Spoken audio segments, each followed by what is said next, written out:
eram nossas conselheiras, então uma grande alegria. Queria usar este momento não como queria usá-la como uma conversa, né? Não propriamente uma pregação. E talvez partilhar convosco, com a plataforma, com a família que está aqui presente, não é? Algumas verdades, algumas dicas que eu trago como proposta para todos os presentes. Queria que abríssemos, então, nossas Bíblias no livro de Gênesis, no seu capítulo 1, versos 26 a 28, primeiro livro da Bíblia, Gênesis, no seu capítulo 1, versos 28, 26, e vamos ler o 27 e o 28, que o texto vai dizer assim: E disse Deus, façamos o homem à nossa imagem, conforme a nossa semelhança, e domine sobre os peixes do mar e sobre as aves dos céus, e sobre o gado, e sobre toda a terra, e sobre todo réptil que se move sobre a terra. E criou Deus o homem à sua imagem, a imagem de Deus o criou. Homem e mulher os criou. E Deus os abençoou, e Deus lhes disse: frutificai e multiplicai-vos, e enchei a terra, e sujeitai-a, e dominai sobre os peixes do mar, e sobre as aves dos céus, e sobre todo o animal que se move sobre a terra. Palavra do Senhor. Queridos irmãos, há uma palavra que agora não trago o autor, que vai dizer que para entender a existência da família, precisamos voltar ao plano original divino. Quer entender a existência da família, volte ao plano original divino. Dizem que, por exemplo, que os agentes do FBI nos Estados Unidos, aqueles que são encarregados da proteção das cédulas, não é, das notas de dólar, eles não estudam todas as falsificações. Eles não estudam as possíveis falsificações que existem em todo o mundo. Mas eles estudam detalhadamente a nota original, a ponto de poderem detectar imediatamente as falsificações. Ou seja, se nós conhecemos muito bem o original, facilmente nós detectamos o falso. Então é importante que não esqueçamos aquele que foi o projeto de Deus, o projeto original de Deus, para quando vier, seja qual for a palavra linda para identificar homem, mulher e casamento, nós facilmente vamos identificar o que é verdadeiro e o que é falso. Quando Deus é tirado da posição de iniciador da instituição, que é o casamento, e aquilo que ele constitui como família, abre-se a porta para inúmeras interpretações humanas desse termo que é o casamento. Segundo o espírito do pós-modernismo, nenhuma instituição tem o direito de reivindicar mais legitimamente do que outras. A única maneira de avançar e retornar às escrituras e colocar Deus de volta no centro do casamento e da família. Só Deus pode reivindicar a volta do homem no centro do casamento e da família. Nenhuma outra instituição consegue ou tem a legitimidade para assim o fazer.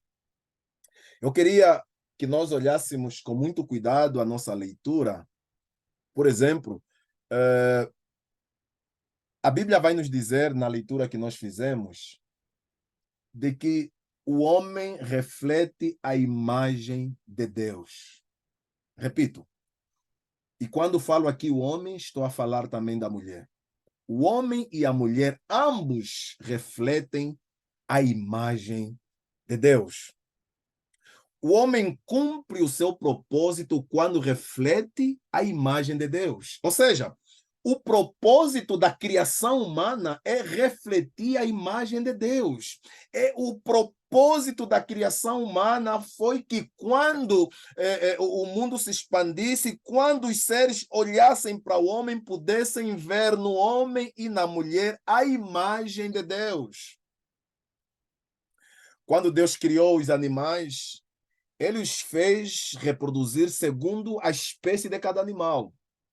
Mas é curioso que quando Deus fez o homem, ele fez alguém semelhante a ele, semelhante à espécie dele, semelhante a Deus.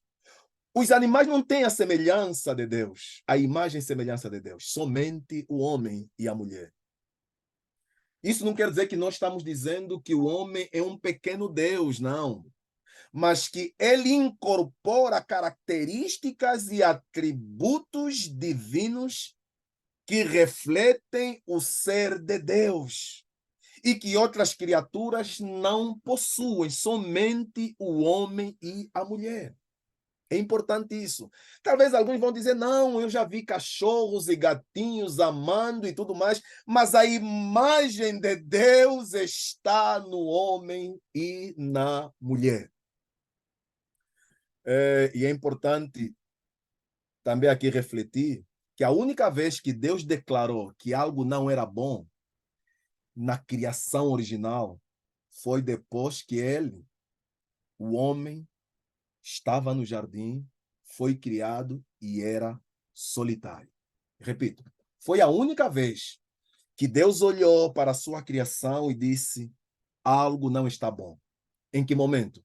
Os animais eram pares, apenas o homem era ímpar, ou seja, apenas o homem estava solitário.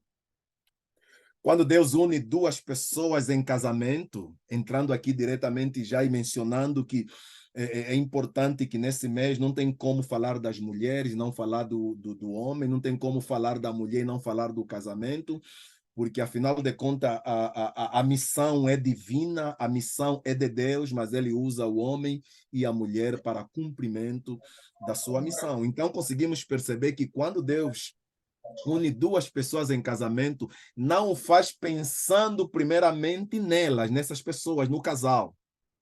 Ele está pensando em si mesmo. Deus pensa em si mesmo primeiro.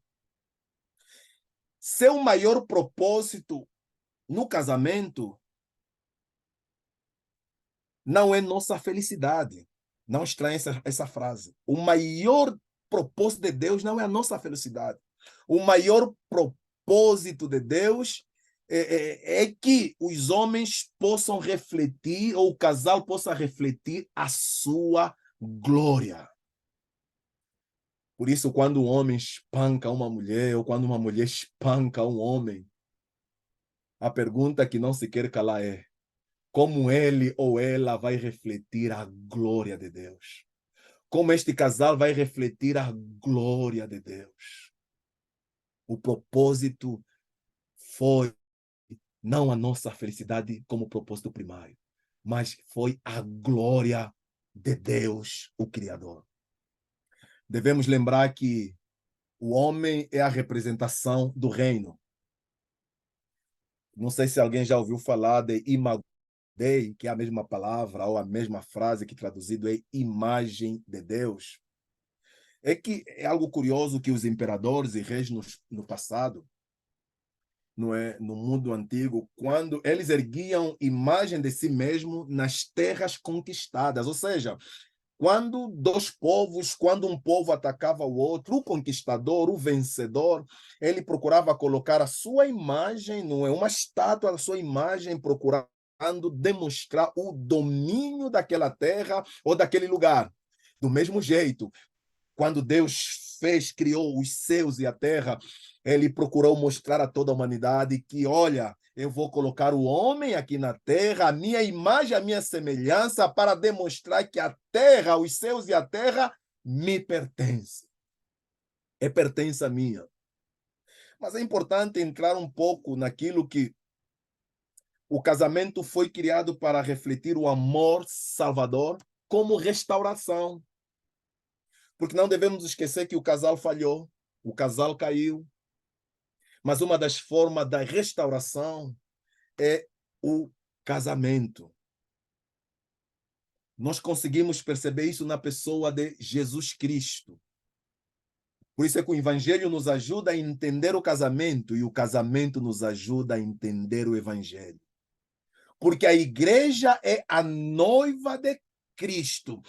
Cristo um dia virá buscar a sua igreja, a sua noiva. Essa junção chama-se casamento. Então, uma das formas fáceis de nós entendermos o evangelho é olhando para um bom casamento. E a forma de olhar para um bom casamento é olhar para o evangelho. Eu queria dizer que o casamento cristão espelha e espalha a imagem do Deus triuno, quando cultiva unidade em diversidade. Ambos foram nascidos e criados em famílias diferentes, outros até em culturas diferentes, mas quando ambos se unem, conseguimos perceber duas pessoas diferentes que se entendem e se amam. Então, é mostrar que existe uma trindade nos céus, dizendo que existe um Deus Pai, um Deus Filho, um Deus Espírito Santo. São pessoas distintas, mas em harmonia. Do mesmo jeito é o casamento. Então, no casamento conseguimos perceber que nós somos a imagem de Deus, porque Deus não é um só. Ele dizia, façamos o homem segundo a nossa imagem plural, segundo conforme a nossa semelhança. Ou seja, do mesmo jeito que nós somos pessoas diferentes, mas somos unidos, somos um só, do mesmo jeito. Duas pessoas lá na Terra vão se unir, mas eles estarão tão unidos, os dois serão uma só carne, vão se compreender, vão estar no mesmo propósito. Devemos proteger a imagem de Deus como casal. Desculpa os solteiros aqui, mas talvez vocês sejam bem-vindos para se programarem já para o futuro. Devemos proteger a imagem de Deus como casal. Como assim? Primeiro, cultivando unidade, apesar de e por causa da nossa diversidade. Outra, priorizando o relacionamento marido e esposa acima de todos os outros relacionamentos humanos. Outra dica, recusando-se a permitir que terceiros invadam, corrompam ou diminuam nossa união. Foi bem recente que eu aconselhei a minha filha, dizendo, filha, eu sei que antes de você casar, você tinha amigos e amigas. Tome como conselho do seu pai. Agora, os teus amigos, as tuas amizades devem ser amizades do casal e não somente sua amizade. A tua prioridade agora é o seu marido e a prioridade do seu marido é você. Não existe mais meu amigo, minha amiga. Deve ser agora amigo do casal, amiga do casal. Devemos, cumprindo nossos papéis de liderança amorosa ao homem e submissão respeitosa, isso é o caso da mulher, como reflexo da igualdade e hierarquia funcional da própria Trindade. Tem um Deus Pai, tem um Deus Filho, tem um Deus Espírito Santo, mas por amor estão ali ligados na mesma substância, não dizendo que eu sou maior do que o outro, não, somos os três um. É importante também refletirmos a imagem de Deus pela assistência mútua ao subjugar a terra. O curioso foi Deus ter criado o homem fora do jardim. Não sei se os irmãos já perceberam. Quando Deus criou o homem foi criado fora do jardim. Mas Deus o cria fora do jardim e o traz para dentro do jardim. Olha o movimento. Deus cria o homem fora do jardim, mas o traz para dentro do jardim, segundo Gênesis 2:7. Se alguém tiver ali, pode me acompanhar nesta leitura em Gênesis 2:7. Vai dizer assim: e formou o Senhor Deus o homem do pó da terra e soprou em suas narinas o fôlego da vida. E o homem foi feito alma vivente. Mas mais adiante nós conseguimos perceber que e o Senhor Deus fez brotar e depois ele traz o homem para o jardim. Deus tomou, Senhor, o homem e o pôs no jardim do Éden para o lavrar e o guardar, no versos 15. Então nós conseguimos perceber que o único aspecto da criação que não era foi a solidão do homem. E nós conseguimos perceber que a solidão do homem trazia tristeza no coração do homem, e toda e qualquer tristeza no coração do homem, sem os irmãos e as irmãs perceberem, Deus também sente. Somos filhos de Deus, e quando estamos tristes, Deus não se alegra, não. Queria dizer que Deus fala no plural. Façamos o homem à nossa imagem. Gênesis 1:26. Ser criado à imagem de Deus significa ser criado pelo relacionamento.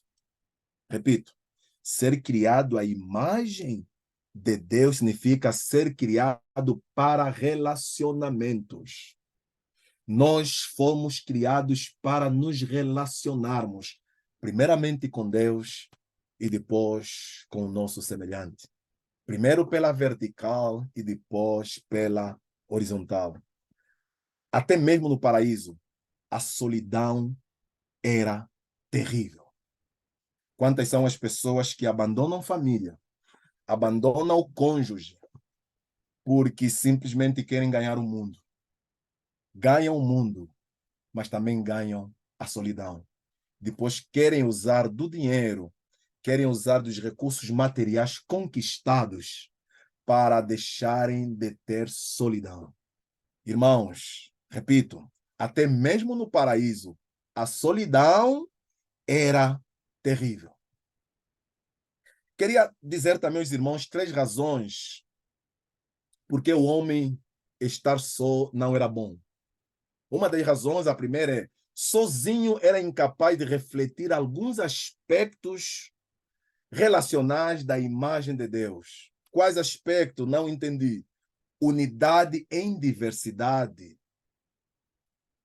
amor, comunhão, compromisso com aliança, distinção de papéis com unidade de propósito. Ou seja, sozinho não era possível o homem ter ali a imagem completa de Deus. Só foi possível graças ao mês de outubro, graças à mulher.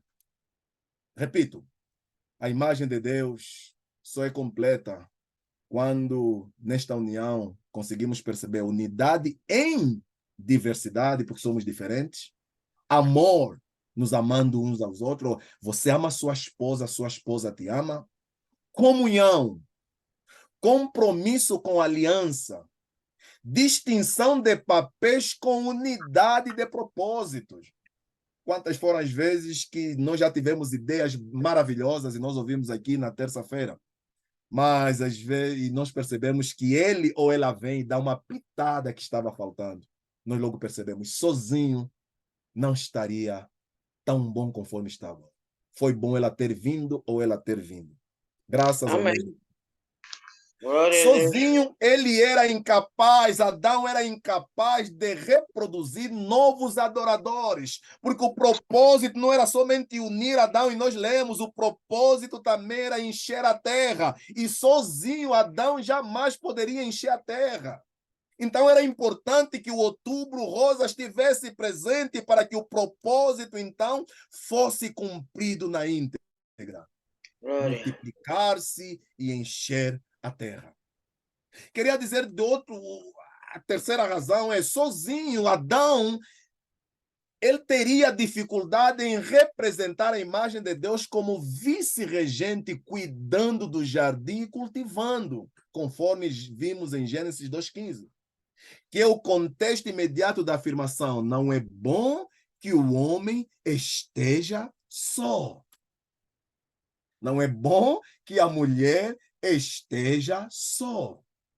Depois vamos perceber por que eu estou a misturar essas duas palavras, porque no hebraico há um jogo de palavras que, como eu não estou a apresentar, os irmãos não vão conseguir perceber, mas o som em hebraico, segundo ao manual que nós estamos lendo, a mesma palavra, a palavra Adão e a palavra Eva, não é? Há um som, não é? Que é praticamente como que um jogo de palavras, que é como se tivessem a dizer a mesma coisa.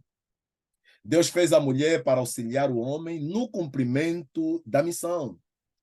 A palavra auxiliadora, isso tem trazido grandes problemas na igreja, não só porque muitas vezes mal aplicada tem trazido grandes problemas. Muitas vezes algumas pessoas querem traduzir que a mulher é inferior ao homem, a mulher foi colocada por baixo, a mulher, e muitas vezes tem trazido grandes e vários problemas.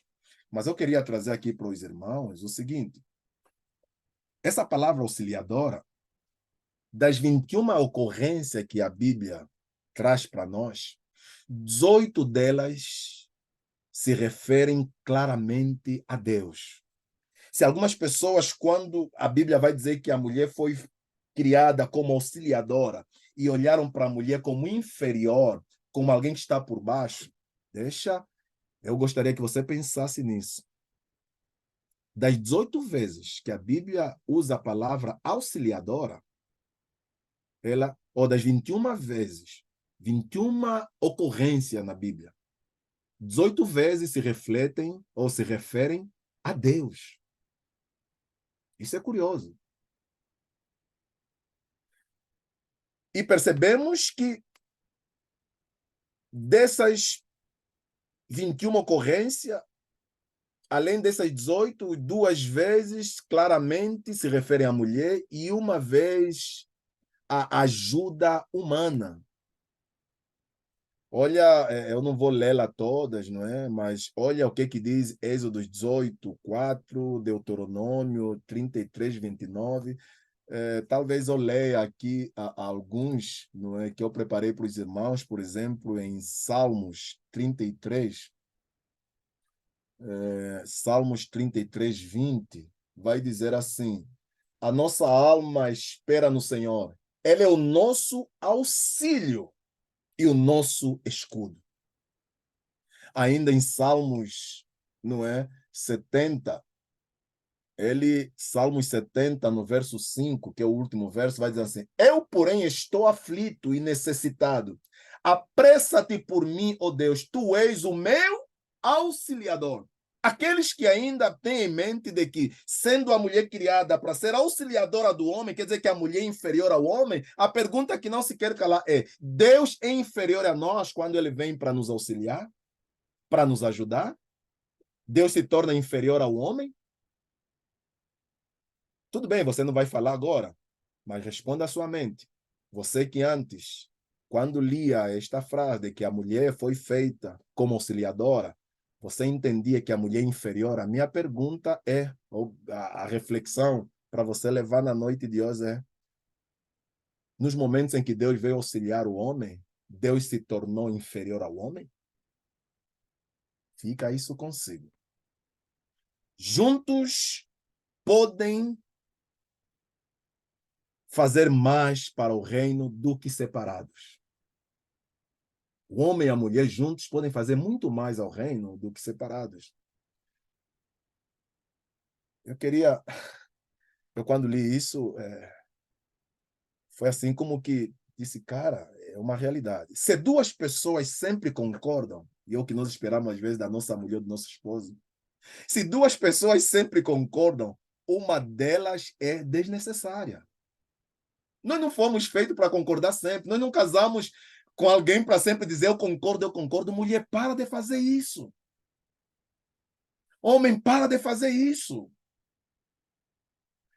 Quando nós amamos alguém, temos que concordar com tudo. Ah, seja do teu jeito. Você é o homem, você é a mulher. Você mesmo é que estudou. Você que sabe. Não, não. Se duas pessoas sempre concordam, então uma delas é desnecessária. Então, se você sempre concorda comigo, eu não preciso de você. Mas eu preciso de alguém. Me lembro a minha esposa, quando eu construí a minha casa, eu todo feliz da vida, que é o cara que sabe, entende de desenho técnico, fez o macarenco e tudo mais. Eu construindo, coloquei ali e tudo mais. A mulher chegou e disse, marido, estou olhando aqui para a altura e eu acho que aqui vai esquentar muito. Mas como assim, esposa? Eu acho que vai ficar baixo esse teto. Coloca mais umas 2 ou 3 fiadas. Cara, o pedreiro olhou para mim e disse, olha, ela disse, vamos lá, coloca aí. E olha, e quando eu entro na casa, eu digo, cara, olha o que você fez. Quer dizer, para mim estava bom, mas a tua ideia fez ficar melhor. Então, é importante esse diálogo e não dizer que você que sabe, você é o que estudou. Até mesmo a mãe analfabeta, eu me lembro, minha mãe não sabia ler nem escrever, mas o conselho dela, o auxílio dela, juntamente com meu pai, fez ter esses filhos maravilhosos, esse filho pastor, e aí vai. Uma analfabeta com um que sabia ler e escrever. Então não se sinta inferior diante do teu parceiro, da sua parceira. Dá o seu contributo, porque juntos vocês podem fazer melhor. Deus faz a mulher para complementar o homem no cumprimento da missão, é importante. O marido foi criado para governar sobre a terra. A esposa, em seguida, foi criada para ser-lhe uma auxiliadora idônea. Não somente uma auxiliadora, é idônea.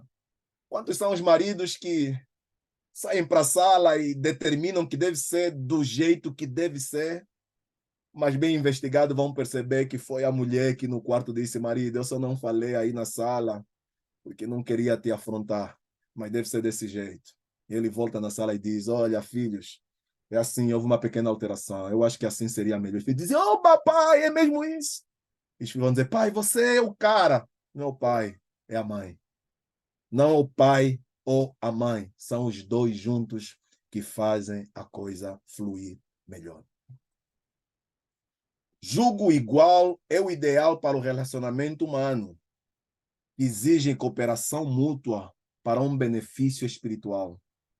Muitas vezes nós, quando falamos em julgo desigual, as pessoas eles ficam assim meio reticentes, não é? Eu amo ele, mas ele não é da igreja, a igreja dele é uma igreja ou nem é da igreja, e ele nem vai à igreja, não quer saber de Deus. E... Não, o jugo igual é o ideal para relacionamentos humanos que exigem cooperação mútua para um benefício espiritual. Não esqueça que nós somos a imagem de Deus. E o maior benefício é agradar a Deus, benefício espiritual. Então, para isso, nós queremos um jugo igual. A semelhança da parábola do jugo que a Bíblia nos mostra, de 2 animais com jugo, aquele objeto de madeira, não é? Que um animal não pode ser mais baixo do que o outro, ou menos forte do que o outro, para que então o propósito pela qual o jugo existe possa ser executado, que é arar a terra, que é preparar a terra. Mas os 2 animais têm que ser fortes, com o mesmo tamanho, para que eles andem juntos e ninguém sobrecarregue o outro. Isso é que é o jugo igual, que quando você ouvir falar de jugo, pensa sempre na terra, no arar a terra de 2 animais semelhantes que é colocado, então, o objeto ali sobre os seus ombros, sobre os seus pescoços. Não existem 2 pessoas totalmente compatíveis. A procura de pessoa ideal para se casar está destinada ao fracasso. Eu ainda não casei porque ainda não encontrei a pessoa ideal. O parceiro igual a mim, o parceiro que me satisfaz 100%. Ei, você não está a perceber que você está praticamente a ir acolher o fracasso. Nenhum ser humano será capaz de preencher o vazio do coração humano que somente Deus pode satisfazer. Vá em frente, meu irmão e minha irmã. O que hoje não existe, Deus pode fazer nascer. O que está incompleto, Deus pode preencher. Vamos terminar com umas dicas de casamento segundo Deus. Casamento segundo Deus. Gênesis 2:22 vai dizer: e da costela que o Senhor Deus tomou do homem, formou uma mulher e trouxe-a a Adão. Eu queria chamar esse subtítulo de A Entrada da Noiva. Imagine que a Bíblia vai dizer que Adão esteve num sono profundo. E Deus faz uma cirurgia. Adão estava ali na cama ou na mesa de cirurgia. Deus arranca uma costela e da costela faz a mulher. E a Bíblia vai dizer que Adão, num certo momento, não sei se houve uma música dos anjos, ele vê Deus vindo, trazendo alguém semelhante a ele, semelhante a Deus. E ele não tinha o que fazer senão olhar, e eu acho que nesse momento o coração de Adão bateu muito forte. Eu acho que quando Adão olhava para os animais pares, um abraçando o outro, um fazendo carícia no outro, Adão olhava e se emocionava. Permita um irmão dessa liberdade de fazer uma viagem aqui na minha mente, lá no Jardim do Éden. Adão tão feliz da vida, olhando os animais, trocando carícias, olhando os animais, saltando de um lado para o outro, Adão sorrindo, dizendo, meu, aquele é o macaco, nome que eu dei, lindo. Olha o pombo, Adão feliz da vida. Mas eu acho que havia alguns momentos que Adão caía na real e dizia, cara, cadê o meu pai? Está faltando alguém do meu lado. Adão podia não expressar com a sua boca, mas Deus consegue ler e ouvir a voz real do nosso coração. É ali que Deus intervém. É ali que Deus acorda Adão e diz, Adão, estou trazendo uma noiva para você. A entrada da noiva. Ai, ai, ai. Deus não fez a Eva com um outro ser independente, como fez os animais, macho e fêmea, não. É um grande escritor, Matthew Henry, diz assim: a mulher foi feita da costela do lado de Adão. Presta atenção. A mulher foi feita da costela do lado de Adão, e não da sua cabeça para reinar sobre ele, nem dos seus pés para ser pisada por ele, mas do lado para ser igual a ele, debaixo do braço para ser protegida e perto do coração para ser amada. Ela era a imagem de Deus e não de Adão, mesmo que fosse seu pai. Eva é imagem também de Deus. Eva não é imagem de Adão. Mulheres, não subam. Vocês não foram feitas para estar em cima de nós. Nem tampouco foram feitas para estar por baixo de nós. Vocês foram tiradas do lado, para estar ao nosso lado, para serem amadas, protegidas. Vocês são bem-vindas, nós somos bem-vindos também. A segunda coisa no livro, no versículo 23, que eu a seguir, diz os primeiros votos do casamento. O primeiro desse casamento segundo Deus que aconteceu no Éden foi a entrada da noiva. O segundo foram os primeiros votos de casamento. No versículo 23 do capítulo 2, vai dizer assim: e disse Adão, esta é agora osso dos meus ossos e carne da minha carne. Esta será chamada mulher, porquanto do homem foi tomada. Quando muitas vezes nós estamos no altar e o pastor está ali celebrando o casamento, pede para fazer alguns votos, cara, é imitação do Éden. Deus tocou no coração de Adão, dizendo: Adão não vai falar nada, Adão não vai dizer nada. E Adão disse: cara, como não vou dizer nada? E essas foram as palavras de Adão. Este é agora osso dos meus ossos, carne da minha carne. Esta será chamada mulher, porquanto do homem foi tomado. Aleluia. E queria dizer que, uma vez, quando Saul havia morrido, Saul, rei, o primeiro rei que perseguia Davi, quando ele morreu, havia necessidade de ter um outro rei. E eles desejavam, então, foram atrás de Davi, já que Davi era um grande guerrilheiro, e foram lá em Hebrom para trazer Davi, então, para reinar sobre eles.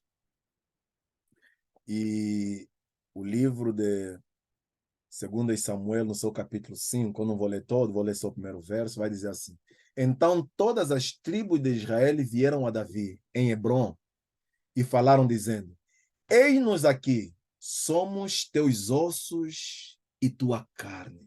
Tem alguma semelhança, irmãos? Prestem atenção. Porque Samuel foi escrito depois de Gênesis. Mesmo até na Bíblia cronológica, Gênesis é o primeiro livro. Olha que essa frase, o que eles estavam a querer dizer é: Davi, nós seremos leal a você. Vamos fazer um pacto. Jamais nos vamos separar. Nós estaremos juntos, seremos fiel a você. Venha reinar sobre nós, esteja conosco, nós estaremos juntos, venha o que vier, nós até poderemos dar a nossa vida por você. São as mesmas palavras que Adão usou no seu votos de casamento, dizendo: você estará comigo. Ainda que necessário for, eu darei a minha vida por você. E eu dizia no princípio que no hebraico a palavra Adão é Ish e Eva é Ishisha. Ou seja, a palavra Adão, eu não falo ainda hebraico, irmãos. A palavra Adão é da raiz da palavra força, mas Eva é da raiz da palavra suavidade. Quer dizer, essas duas palavras têm o mesmo som. Então, ishi, ishishá, quem ouve não é, consegue perceber o mesmo som, seja Adão e Eva, consegue se perceber que enquanto um é da raiz da palavra força, outro é da raiz da palavra suavidade. Eu queria saltar rapidamente para o terceiro ponto desse do casamento segundo Deus, a declaração de casamento. Nós vimos primeiramente a entrada da noiva, os primeiros votos de casamento, e aqui vamos ver a declaração de casamento. E a Bíblia vai dizer em Gênesis 2, 24, uma declaração de casamento da parte de Deus, vai dizer assim no versículo 24, capítulo 2. Portanto, deixará o homem o seu pai e a sua mãe, e apegar-se-á à sua mulher, e serão ambos uma carne. Declaração de casamento por parte de Deus. Nós conseguimos ver que a primeira frase, uma das frases, vai mostrar exclusividade. Deixa o homem pai e mãe. Fidelidade se une à sua mulher, ao seu marido. Intimidade, tornando-se os dois uma só carne. Repito, na declaração de casamento, Deus está dizendo: deve haver exclusividade, fidelidade e intimidade. Quando falamos em exclusividade, irmãos, o casamento bíblico significa reorganizar todos os outros relacionamentos.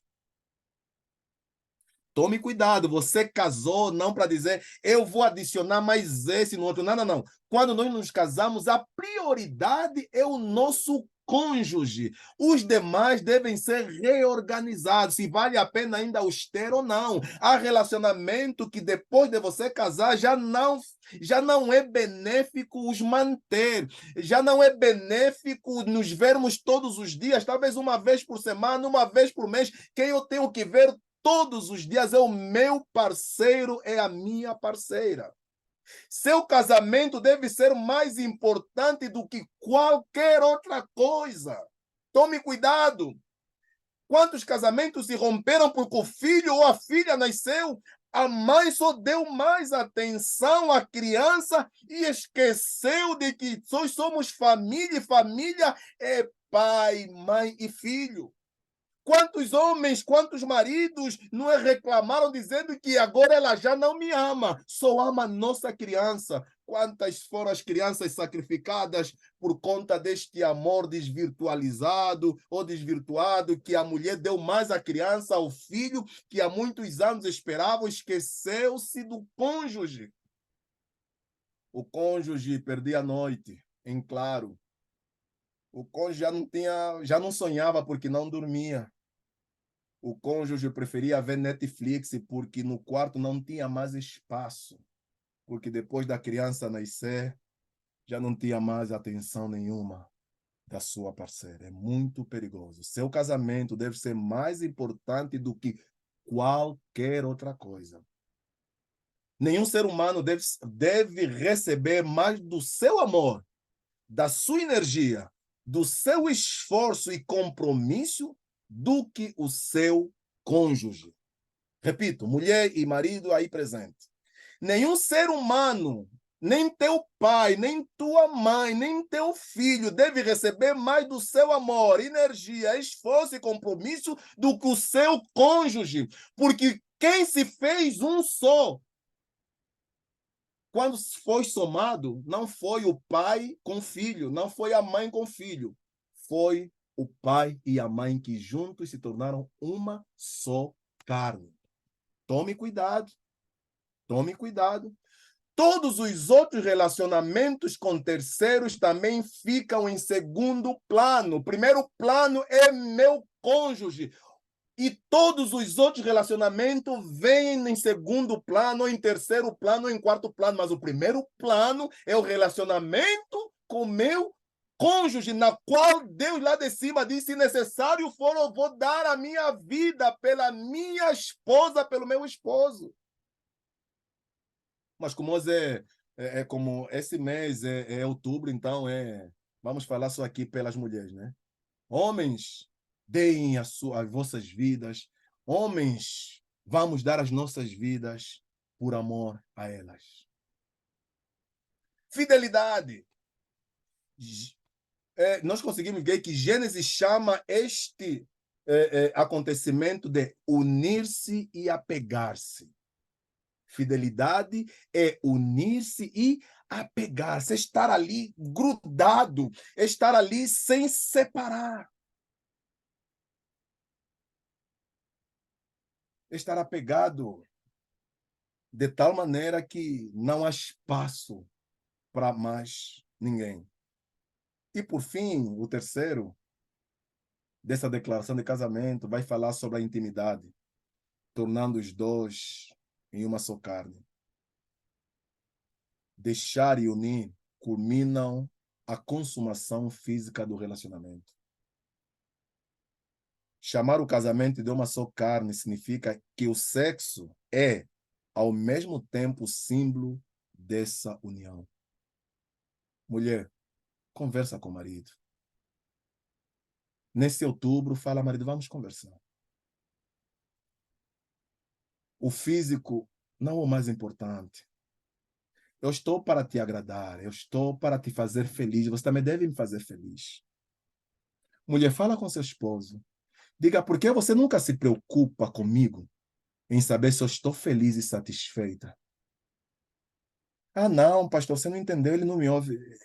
Pelo menos nesse mês. Que esse seja o mês da partida. Que esse seja o mês de mais diálogo. Que esse seja o mês de poder colocar as cartas na mesa, dizer, desculpa, desculpa.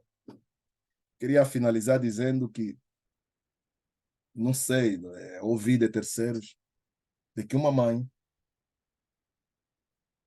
dizia que estava casada há mais de 30 anos. Mais de 30 anos. Mas nunca havia atingido o seu orgasmo. Repito, mais de 30 anos casado, mas nunca estava satisfeita no casamento. Mas talvez vocês vão perguntar, mas por quê? Talvez para não desagradar o marido, não falava. Talvez porque para ela, se falasse, não seria entendida, compreendida. Talvez para ela, se falasse, ia ser mal entendida, mal interpretada. Talvez foi a forma que ela entendeu que poderia salvar o seu matrimônio, o seu casamento, em que, fingindo que estava satisfeita, assim alegrava o seu parceiro. Mulher, não faça isso. Não faça isso. Seja feliz. Seja feliz. Seja feliz. Fale com seu parceiro. Fale com ele. Se abra. Diga não. Vamos contar junto de 1 até 3. Por que você conta até 5 sozinho? Por que quando eu paro de contar, você quer continuar a contar? Por que quando eu já não tenho fôlego para contar, os adultos compreendem o que eu estou dizendo? Não sei se alguma criança está na sala, não sei se alguém está com o computador ou o telefone em viva voz que tem alguém com menor idade a ouvir. Por que quando eu paro no 5, você quer continuar até 10? Que tal nós acharmos um meio termo? Que tal, ao invés de pararmos no 5 ou ir até 10, irmos até 7,5? Eu vou me esforçar para ir mais 2,5 e você se esforça para descer mais 2,5. Mas isso só com diálogo, só com conversa é possível haver esse entendimento. Queria concluir dizendo que qualquer discussão sobre os papéis de submissão e respeito feminino, que encontramos em Efésios 5, a partir do 22, e liderança masculina, no mesmo capítulo, que não leva em conta o propósito dos papéis do casamento como reflexo da imagem da Trindade, está fadada à superficialidade, à banalidade e a equívocos. Que Deus, o nosso Deus, principalmente nesse mês de outubro que vocês muito merecem, faça de todas as mulheres que estão conectadas nesta plataforma e até aquelas que por qualquer razão não conseguiram se conectar, mais felizes, e que esse mês seja talvez o mês de impulsionar, de ser o mês que possa cativar os demais meses, que esse mês de outubro seja um mês tão completo que vocês vivam ele na sua integridade, que possa preencher o vazio de outros meses que aí virão. Que esse mês de outubro para vocês seja um mês como uma mola que faça-vos saltar bem alto, que ainda que você não viver mais outros meses, mas que o mês de outubro, cada dia seja como um mês para vocês. Vocês merecem. Que Deus, o nosso grande Deus, vos abençoe. E vocês fazem-nos tão bem. Nós hoje somos lindos porque vocês nos fazem lindos. Somos bem-aventurados porque vocês nos fazem bem-aventurados. Quando nos assobiam na rua é por vossa causa. Quando nos querem nos paquerar na rua é porque vocês nos fizeram tão lindos, tão especiais, que nós dissemos, não adianta eu parar na rua, porque o projeto que essa mulher em minha casa começou, se eu parar na rua, ela vai terminar o projeto. Então, eu vou voltar para minha casa sem parar por aqui, porque o projeto, a boa obra que ela começou, ela deve terminar. Que Deus, nosso Deus, vos abençoe grande e poderosamente. Amém? Amém. Amém. Amém. Amém. Amém. Muito forte. Amém. Glória a Deus. Pastor, por esta palavra. Em suma, podemos dizer 360